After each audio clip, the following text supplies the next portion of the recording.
அன்பான சாய் பக்தரே, ஒரே பிரச்சனை மீண்டும் மீண்டும் உன் வாழ்க்கையில் வருதா? எத்தனை தடவை முயற்சி பண்ணாலும் அது முடிஞ்ச மாதிரி தோணாமலே இருக்குதா? ஒரு நிமிஷம் இந்த பதிவை கேளு. ஏன்னா இது சாதாரண பதிவு இல்லை, உனக்காக வந்த ஒரு ரகசிய தகவல். இப்போ நீ கேட்க போகிற ஒரு விஷயம் உன் வாழ்க்கையை முழுக்க மாற்றக்கூடியது. சாய்பாபா என்ன சொல்கிறார் தெரியுமா? உன் பிரச்சனை தீராததுக்கு ஒரு காரணம் இருக்குது. அது நீ புரிஞ்சுக்கிட்டா அது உடனே மாறும்.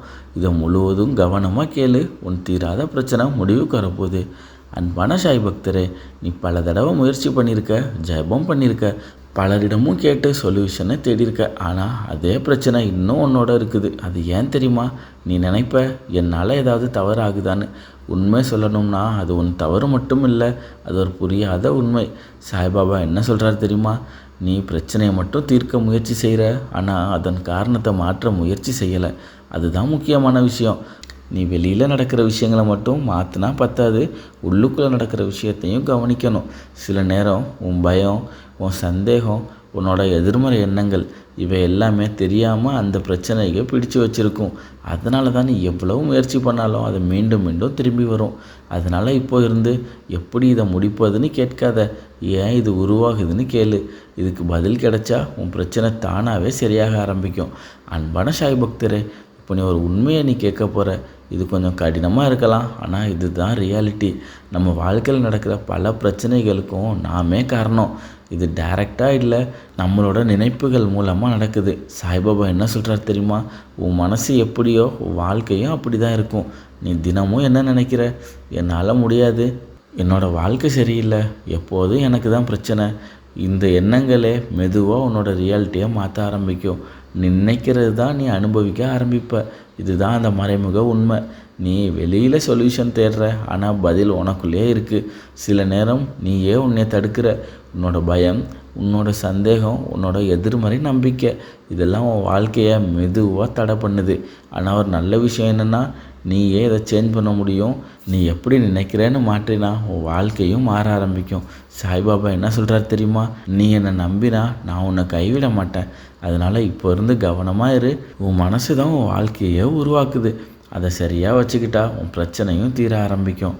அன்பான சாய் பக்தர், இப்போ வர நீ ஒரு விஷயம் புரிஞ்சுக்கிட்டு இருக்க. பிரச்சனை வெளியில் இல்லை, அது உன்னோட உள்ளுக்குள்ளே தான் இருக்குது. அப்போ மாற்றம் எங்கே ஆரம்பிக்கணும்? ஒன்றும் உன்னோட நினைப்பில் தான் இருக்குது. அதுதான் இந்த திருப்பு முனை. ஒரு சின்ன மாற்றம், ஆனால் அதோட இம்பேக்ட் பெருசு. நீ தினமும் உன்னோட மனசுக்குள்ளே என்ன பேசுகிறேன்னு கவனிச்சு பாரு. இப்போ வர நீ சொல்லிகிட்டு இருந்தது என்னால் முடியாது, எனக்கு அதிர்ஷ்டம் இல்லை, இந்த பிரச்சனை எப்போவும் தீராது. ஆனால் இதை இப்போது இருந்து மாற்று. எல்லாம் சரியாகுது, என் வாழ்க்கை நல்லதுக்கு திரும்புது, என் பிரச்சனை தீரப்போகுது.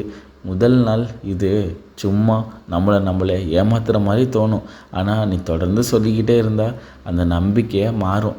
அந்த நம்பிக்கை உன்னோட ஆக்ஷனை சேஞ்ச் பண்ணும், அது ரியாக்ஷனாக சேஞ்ச் பண்ணும். அதனால் உன் வாழ்க்கையும் சேஞ்ச் ஆக ஆரம்பிக்கும். சாய்பாபா என்ன சொல்கிறாரு தெரியுமா? நீ நம்பினா அது நடக்கும். அதனால் இப்போ இருந்து நீ பிரச்சனையை பார்த்து பயப்படாத. சொல்யூஷன் வந்துட்டு இருக்குன்னு நம்பு. நீ ஆல்ரெடி பிரச்சனையை தீர்த்து வச்ச மாதிரி உனக்கு தோணும். அந்த எண்ணங்கள் உன் மனசை மெதுவாக்கும், உன் வலியை சரி பண்ணும். ஒரு நாள் நீயே ரியலைஸ் பண்ணுவ, நான் மாற்றம் செஞ்ச நாள்லேருந்து என் வாழ்க்கை மாற ஆரம்பிச்சிருக்குன்னு. அதனால் அந்த மொமெண்ட்டை மிஸ் பண்ணாத. இதுதான் உன்னோட வாழ்க்கையை திருப்பு முனையாக இருக்கும். அன்பான சாய் பக்தரே, இப்போ நீ இந்த பதிவில் முக்கியமான பகுதியை அடைஞ்சிட்ருக்க. சாய்பாபா சொல்லும் அந்த ரகசியம் என்ன தெரியுமா? இது சாதாரணமாக தோணும், ஆனால் இதுதான் பவர்ஃபுல். அமைதி, நம்பிக்கை. சாய்பாபா என்ன சொல்கிறாருன்னா, உன் மனசு அமைதியாக இருந்தால் உன் வாழ்க்கை சரியான பாதையை கண்டுபிடிக்கும். நீ இப்போ என்ன பண்ணுற?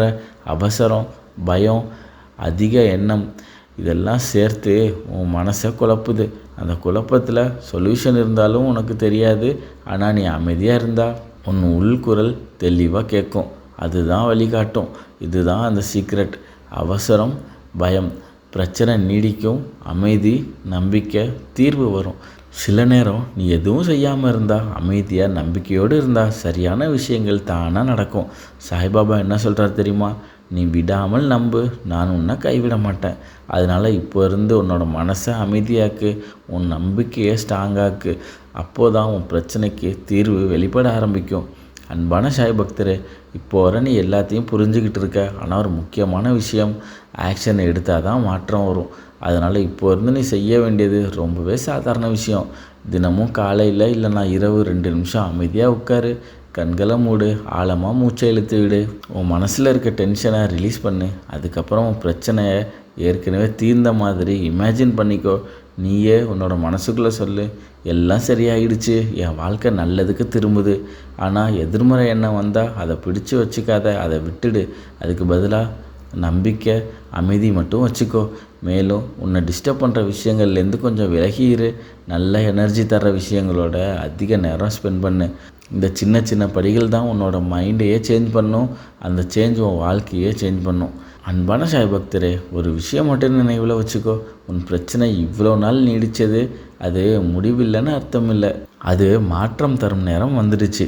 நீ இப்போ புரிஞ்சுக்கிட்டு இருக்க காரணம் என்ன? மாற்றம் எங்கோ ஆரம்பிக்கணும். என்ன செய்யணும்? இப்போது ஒரு முடிவை எடு. நீ மாற தயாரா? சாய்பாபா என்ன சொல்கிறாரு தெரியுமா? நீ ஒரு படி வா, நான் 10 படி வர்றேன். அதனால் நீ இன்னும் கொஞ்சம் நம்பிக்கை வை, இன்னும் கொஞ்சம் அமைதியாக இரு. உன் தீராத பிரச்சனை மிக விரைவில் முடிவுக்கு வரப்போகுது. அன்பான சாய் பக்தரே, நம்பிக்கையை மட்டும் எப்போதும் விடாத. சாய்பாபா உன்னோடு இருக்கார். ஓம் சாய்ராம். ஓம் சாய்ராம். ஓம் சாய்ராம்.